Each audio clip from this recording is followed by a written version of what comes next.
The best audio engineers will always be able to make good sound out of whatever equipment they've got. They'll make the best of it, and that's really the best ethos to keep. So you bought a load of audio equipment, you've got the cables, you've got the microphone, you've bought an interface, you've got a computer. What else do you need?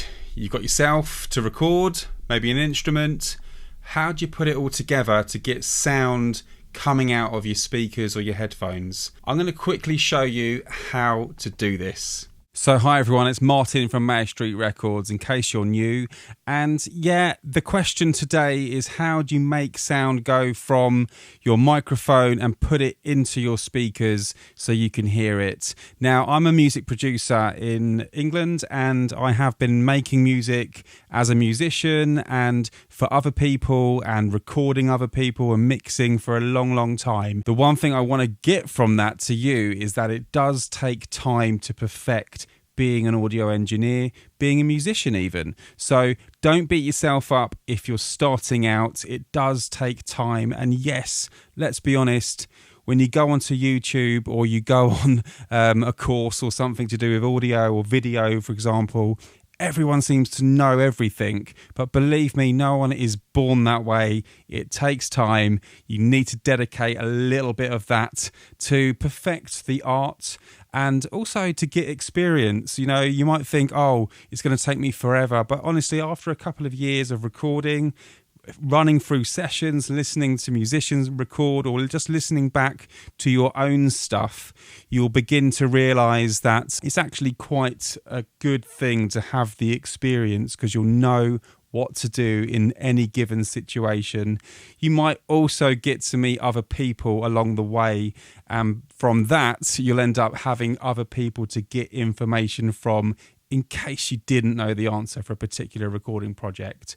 But that aside, that if you like, feel-good factor for yourself, hopefully, not to get too intimidated by recording, I'm going to show you the steps now on how to get sound from a microphone into a recording system and out into your speakers so you can actually listen to what you recorded. So the most important part to always keep in mind, that it does not matter how expensive or elaborate the recording studio it is you're recording in, it's how good the sound you make from the equipment that you have. Now, yeah, I'd be lying to say that I'd like to use cheap equipment all the time. I prefer to use nice high-end gear.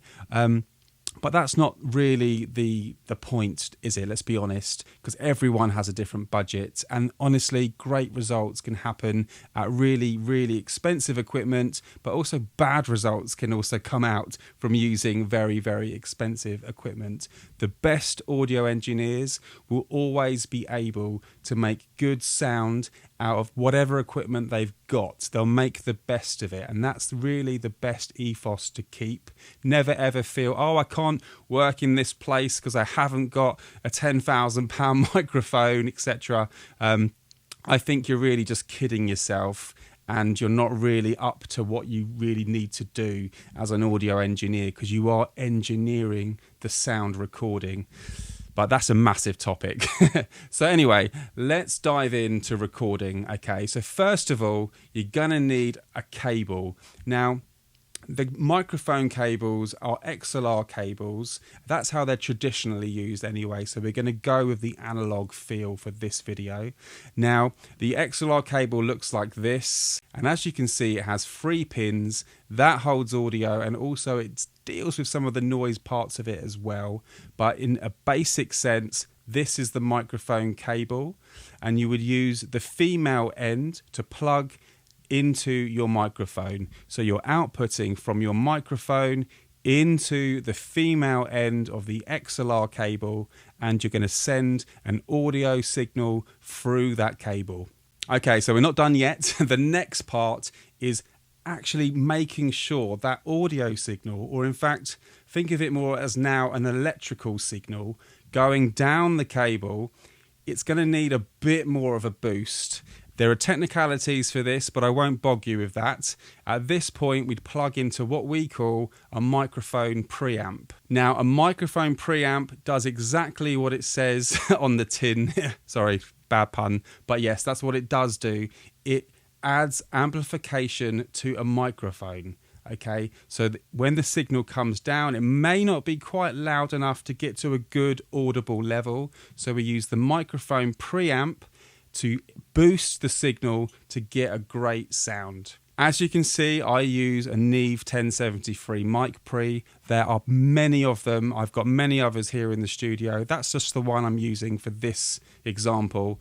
And the microphone XLR cable will plug into either 1 or 2 at the front of my Neve preamp, and I will set the gain normally so it's hitting around -3 to -6 dB. So that way I've got myself a good headroom for recording, and also if I want to boost the signal later on. But if you don't have a mic pre and you only have the interface, this is fine as well, because most interfaces you'll notice have microphone inputs as well. And that means they have a microphone mic pre as well. So that's very handy, and it saves you a lot of the extra gear to have basically and to pay for. So if you have an interface, you don't have any external mic pre's or a sound desk to plug into from your microphone, then in that case you're absolutely fine, because the mic pre's are on your audio interface, or at least 9 out of 10 of them will have a microphone input. Obviously, I can't be the judge for what you have, but check what your interface has, and if it has a microphone input and it says mic input, plug your microphone directly into that and use the dial-up knob on the front of the interface to boost the gain to get to a good signal. Aim for about -3 and you won't go too far wrong. Just a quick note, the reason why I have external mic pre's, even though I have an interface with mic pre's on them, it's just about the sound. It's just about the electronics that's inside the mic pre's that through experience I just prefer the sound of. So don't feel you need to go out and buy loads of mic pre's as well as your interface. Have a little play, see what comes along, and as the years go by, months, whatever, when you try out different mic pre's, you might notice, oh, I like that particular one because, and you'll know why, because you'll just hear it. Okay, so we've done everything in the list so far. We've gone through from microphone, plugged in the microphone cable, we've gone into the interface or a mic pre, then in the interface. It's now time to go into the computer, and from all interfaces that I know of, we go in via either USB or USB-C to this date, and it's very straightforward. It's pretty much like connecting a printer, if you like, into your computer. It could be a laptop, it could be a desktop, but you go into your computer and then go into your audio workstation, or in this case, a digital audio workstation. So at this point, you've connected your audio interface to your computer. In this case, I've used a USB-C to a USB to connect into my own MacBook Pro. And the data is now coming back and forth. Okay, so you're able to send audio to your audio interface, and you can also come back to your audio interface to move things about, but we're not going to get into that bit today. Instead, all I'm going to show you is how you're going to find your audio interface. So I use Pro Tools to record, that's my main DAW, and when I go in to look for my connection, I would go to the setup, I'd look at Playback Engine, and as you can see, I've got my Scarlett here showing. It will show others as well, which could be on there, but I want my audio interface to be the one that the DAW uses to see audio. I'm using input 6. You'll understand that by whichever one you go into, but if you just used a basic interface and you used input 1, then input 1 will normally be the default. So for example, if you have an interface with 2 inputs, you will only see 2 inputs on the list. On my one, we have a few more. We've got 8 audio actual analog inputs, and we have a few more loop throughs as well, and some digital inputs. So it's quite a good interface. It has a lot more going on, but honestly, the 2 inputs is absolutely fine. If you imagine doing an acoustic guitar with 2 microphones, and then you want to do an audio take of the vocal, then you've got plenty, let's be honest, or a piano, a stereo recording. So don't worry about how many inputs you have. Just think about what you need it for before you go out and buy loads. If you want to see a quick recording, so all I would do, I'd arm the track. So now that's recording, as you can see. I would hit record. I would want to start recording here, record, play. Then, as you can see, the WAV files start to come up. If I speak louder, then you would notice the WAV form here gets a little bit bigger and so forth. But you would set your sound levels to make things exactly how you want them to sound. But this is just an example. You'd start to see the WAV form. You then stop when you finished recording and you will see the WAV form here. You can go back to the start, press play and listen back through your speakers. You would then come out of your interface with analog cables, which means you would normally have 2 jack cables, which are the bigger 1/4-inch cables, a bit like this, like on my keys.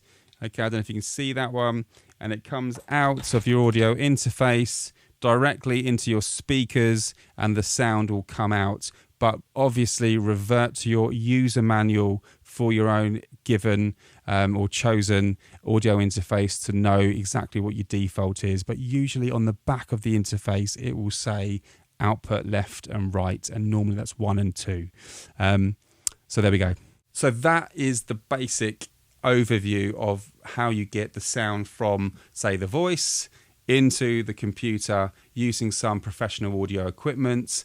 I hope it's given you a very brief insight, and by all means, if you have a question or you're not too sure about something still, by all means, let me know in the comments. Please give us a like and a subscribe. I really appreciate it. I only make these videos to help people. I make no money from them at all, and so it's just really something I like to try and do to help you guys out. So until the next time, keep well, and I'll see you in the next video. Cheers, bye.